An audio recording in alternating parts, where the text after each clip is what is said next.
A court in Saudi Arabia has sentenced 5 men to death following an investigation into the murder of the journalist Jamal Khashoggi. He was killed inside the Saudi consulate in Istanbul in an operation which Riyadh has described as a rogue event. The death of the Washington Post journalist led to diplomatic tensions between Turkey and Saudi Arabia and widespread international condemnation. Well, Euronews reporter Trent Murray is here in the studio for the latest on this. Trent, what do we know about these verdicts? What's the latest news today? Yeah, well, good afternoon, Alistair. Quite early details still coming through to us here at the Euronews newsroom. But what we are hearing is that Saudi Arabia's public prosecutor has confirmed 5 people have been sentenced to death and 3 more have been given jail terms totalling 24 years over the murder of journalist Jamal Khashoggi. That, of course, was that event that happened in October, you might recall, last year at the Saudi consulate in Istanbul. State media is reporting in Saudi Arabia that 3 others have been sentenced to prison, but all of those verdicts can be appealed.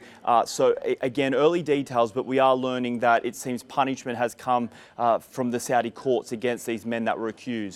Now, remind us about the circumstances of this murder, because it caused international outrage, didn't it? It's particularly shocking with him being seen on CCTV going into a consulate where you expect people to be safe. It certainly did. Jamal Khashoggi was a journalist. He worked for the Washington Post, amongst others, in the United States. He was a US resident, but as part of his reporting work, he was quite a critic of Crown Prince Mohammed bin Salman, MBS, as he's otherwise known. And he was last seen entering the Saudi consulate in Istanbul, in Turkey, back on October 2nd, 2018. He was there to receive some papers for his upcoming wedding, but unfortunately, he never left the consulate. He was reportedly dismembered. The details of all of this were quite gruesome. Accusations that a bone saw was even used to dismember the journalist, and his remains have not been found since.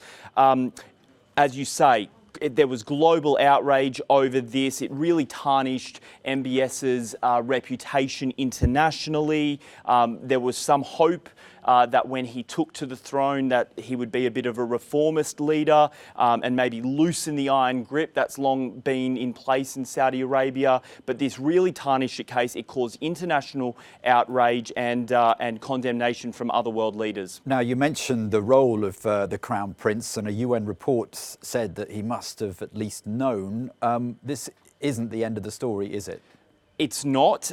Interestingly, 2 people were let off and weren't found guilty in all of this. One was the most senior of the group and the one that was closest to the Crown Prince. He has walked free, and also the Consul General in Turkey has walked free as well.